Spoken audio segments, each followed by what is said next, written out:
Hola amigos, ¿qué tal? Bienvenidos a nuestro podcast Desarrollo Humano Global, a este tercer episodio de la temporada 3 que hablamos de el miedo en la vida humana. Antes de entrar en materia, te invito a que te suscribas, nos sigas, le des like desde la plataforma que nos escuches. Bueno, vamos a entrar en materia. Cuando comenzamos con este podcast, uno de los objetivos que nos planteamos es el que tengamos mayor amplitud en el conocimiento y entendimiento de diversas áreas de nuestra vida personal, de nuestra vida humana. Por eso el carácter de global. Y cuando desarrollo algunos temas en los que te explico o quiero darte a conocer desde esta trinchera aspectos que a lo mejor ahí están en los libros, hoy en los discos duros, ¿verdad? En los distintos referentes donde hay contenido. Pero el acceso que tenemos a esta información a veces está un poco difícil de llegar a ella o no sabemos cómo llegar con exactitud a aquello que me permite entender más los dinamismos de mi interior. Por eso es que en varios de estos temas, pues explico enfoques históricos, enfoques desde alguna área de la ciencia, y para que podamos entender mejor y adentrarnos en este mundo apasionante que es la vida humana.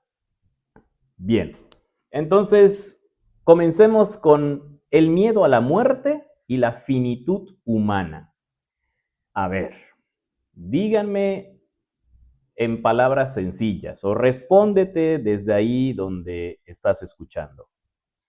¿Quién no ha tenido en algún momento esa sensación del miedo a morir?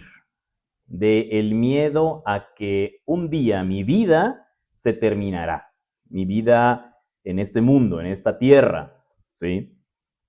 Cuando nos enteramos que alguien falleció, cuando nos enteramos que pues vino la pandemia, cuando nos enteramos que alguien está disparando un arma en el frente de batalla de algún lugar, cuando escucho que en la zona en la que vivo, en la ciudad o país en el que estoy, hay un tema de inseguridad importante y que de repente se escuchan que si las balaceras, que si la delincuencia organizada, vaya, todo esto. Y que dices, hay gente civil que no tenía nada que ver en el conflicto y resulta gravemente afectado. Este tipo de cosas, créanme que genera miedo. Díganme quién va manejando y no se va cuidando de qué pasa a su alrededor. Y no hablo solamente del saber conducir. Quien sale de noche y no está pendiente de lo que pasa a su alrededor. Quién viene, quién se va, el vehículo que se acerca, si me están viendo o no. Y obviamente todo esto va en el asunto de preservar mi vida. Bueno, pues ante esto, quiero decirte que desde la antigüedad, la preocupación por la muerte y la finitud aparece como uno de los grandes motores del pensamiento filosófico y también del teológico, aquello que nos vincula a un ser supremo, a un ser divino, que desde ciertos credos religiosos se habla del hacedor de la vida. Filósofos como Martin Heidegger señalaron que la conciencia de la muerte es constitutiva de la existencia humana, refiriéndose al ser humano como un ser para la muerte. Fíjense qué interesante este tema de la reflexión filosófica de este autor. Sabemos que cuando nacemos, algún día esta vida biológica que tenemos concluye y está inserto en nuestro ADN. Sabemos que eso va a pasar. Claro que hay que tener mucho cuidado de no estar pensando sobre la muerte todo el tiempo, porque definitivamente eso comienza a asfixiar la vida. Esta conciencia puede derivar tanto en angustia como en una invitación a la autenticidad. Al comprender el límite, la vida adquiere un sentido de urgencia y profundidad. Esto es filosofía pura, amigos. De verdad, cuando decimos, ¿por qué estoy viviendo lo que estoy viviendo? ¿Por qué hoy mi vida es así? Pues por decisiones que has tomado. Hoy estás experimentando aquello que un día decidiste realizar. Si hoy tienes un taller de carpintería, de aluminio, tienes una empresa, te dedicas a la educación, eres médico, eres consultor, eres albañil, eres piloto aviador, de militar, político, vaya. Lo que hoy eres es por decisiones que un día tomaste y consideraste los efectos a su alrededor. Entonces, me queda claro que al saber que todos tenemos un tiempo, un límite, la vida se empieza a vivir de manera más intensa. Y ahí es donde viene esa parte de riesgo y de mucho cuidado de que sí, se trata de vivir, pero también con responsabilidad. En la teología cristiana, el miedo a la muerte se transforma a la luz de la esperanza en la resurrección y la vida eterna.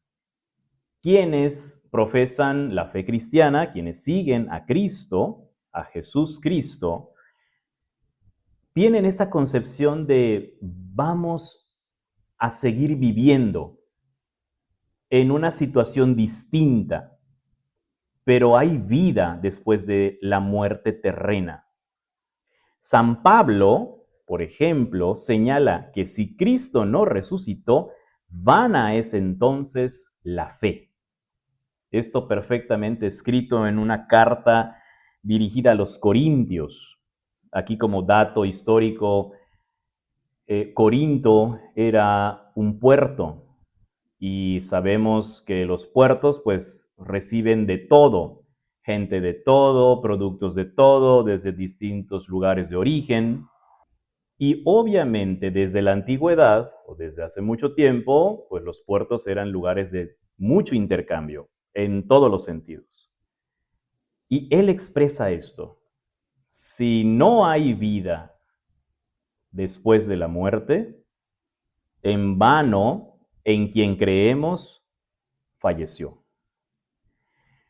Y esto muestra que la superación del miedo último radica en la promesa trascendente. A lo mejor estos términos y estas expresiones pueden ser un poco complicadas, pero detente un poquito y haz que te haga efecto la palabra. Un autor al que recurro mucho porque es alguien que fue un parteaguas en este sentido de la vivencia humana, del significado de la vida, es Viktor Frankl.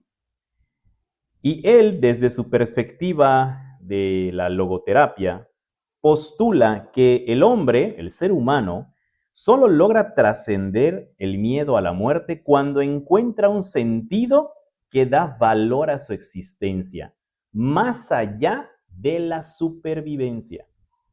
¿Qué es esto?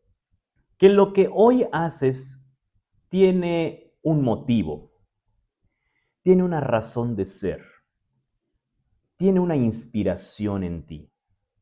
Si hoy tú eres un entrenador de deporte, quiero pensar que lo haces porque estás apasionado de lo que eres y haces. Cuando encuentro el valor a lo que existe, a lo que yo existo, entonces ya no estoy viviendo por mantener simplemente mi cuerpo respirando, sino porque tiene un sentido y eso me lleva a sentir satisfacción, paz. Ahora hablemos de el miedo a la incertidumbre y a la búsqueda de significado. Otro asunto que de verdad tiene un calado muy hondo en todos nosotros. La incertidumbre, que básicamente podríamos decir es lo que hoy impera en el mundo y en este momento de la historia, es un componente inherente a la condición humana. Genera ansiedad, pero también impulsa la búsqueda de significado. Otro gran filósofo, Kierkegaard, describió la angustia como el vértigo de la libertad, exponiendo que ante un futuro incierto, el ser humano tiende hacia el temor, pero solo en esa apertura a lo desconocido puede encontrar un sentido auténtico. ¿Qué es esto? Si no corres riesgos, dejas de experimentar y de ampliar mi conocimiento, mi experiencia, y podría yo dejar de engrosar mi sabiduría. A medida que voy experimentando el temor y lo enfrento, es en el que yo encuentro un sentido auténtico. Revelo, construyo sobre aquello que puede ser desconocido, pero que me apropio de ello. Voy a poner algo más simple, porque van a decir, ahora sí, no te estoy entendiendo. Cuando comemos, tú llegas a un lugar, estás de viaje, y te dicen, acá se come determinado platillo. Y lo ves, y lo primero que dices, ay, no sé, tengo mis dudas, no sé por qué, pero como que no me apetece. Pero la gente te dice, oye, de verdad es un platillo exquisito. No te vayas con la finta, ¿verdad? No te vayas con lo que puramente ves. Pruébalo. Y te arriesgas con todo y que dices, todavía me faltan muchos días de viaje y no quisiera que me haga daño, pero me aviento. Y cuando das el primer bocado, lo primero que percibes es una sensación de delicia. ¡Ah, qué rico está! No sé, a lo mejor la textura no me es muy agradable, pero el sabor es único. Ah, entonces valió la pena probarlo. Valió la pena que lo que hoy me provee el alimento, que era desconocido, hoy me satisface y digo, qué bueno que lo comí. Bien, en el ámbito de la teología, la incertidumbre aparece como espacio para la fe. Abraham, el padre de la fe, parte hacia lo desconocido, confiando en una promesa cuyo sentido aún no se le revela completamente. Este pasaje o relato lo encontramos en el libro del Génesis, por ahí del capítulo 12. Este relato sugiere que la apertura al misterio puede convertirse en oportunidad de sentido y crecimiento espiritual. Vencer el miedo y enfrentarlo, generando una confianza que a veces va un poco a ciegas, es lo que hace que podamos encontrar un significado prevalente. Ahora bien, desde la psicología, Paul Tillich define el coraje de ser como la actitud que permite al individuo afirmarse a pesar del miedo al vacío de sentido y la amenaza de la no existencia. El miedo a la incertidumbre, entonces, se transforma en motor de crecimiento y nos impulsa hacia la búsqueda de propósito. ¿Qué es esto? El coraje de ser. Podemos usar otra palabra que es la fuerza de voluntad. El deseo de salir adelante. Hay un impulso innato en nuestra naturaleza que sí está apegado al sentido de supervivencia, de salir del hoyo. cuando tenemos condiciones saludables y nos dejamos ayudar y también solicitamos esta ayuda. Es muy importante que reconozcamos cuando experimentamos una sensación de vacío. Es vital nombrarlo, verbalizarlo. Esto, por favor, ténganlo en cuenta. Es vital que cuando sintamos que algo no está bien con nosotros, pues entonces busquemos ayuda y nos dejemos ayudar. Ahora hablemos de la fe y la esperanza como contrapuntos al miedo. La fe. La fe es entendida como confianza radical en algo más grande que el propio entendimiento. La fe es esa búsqueda de sentido. San Agustín, padre de la iglesia, padre de la experiencia cristiana, definió la fe como creer en lo que no vemos. Pero él, ¿a qué se refería? A una actitud que permite al ser humano caminar hacia un sentido aun cuando no lo comprende plenamente. Esta fe, lejos de negar la realidad del miedo, lo acoge y lo supera desde la confianza. Te lo voy a poner en términos tal vez más encarnados en la vida ordinaria. Cuando encuentras a una persona que te gusta, cuando estás con una persona con la que te sientes tú y a lo mejor no la conoces del todo, pero la buscas. ¿Por qué? Por lo que experimento en mi relación con esa persona. Y vaya que cuántas veces y más bien cuántos casos no han terminado creando un proyecto juntos y que hoy estás junto a esa persona que te significa. Pero ¿cómo fue al principio? Que te arrojaste creyendo y sintiendo sobre lo que vivías en tu interior, a pesar de que era desconocido o desconocida al inicio. La esperanza.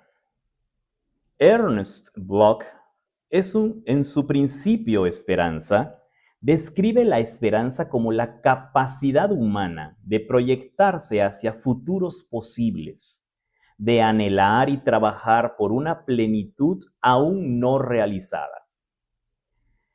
La esperanza teológica, por su parte, está anclada en la convicción de que el destino del ser humano está abierto a una plenitud última. En palabras de Tomás de Aquino, se llama la visión beatífica.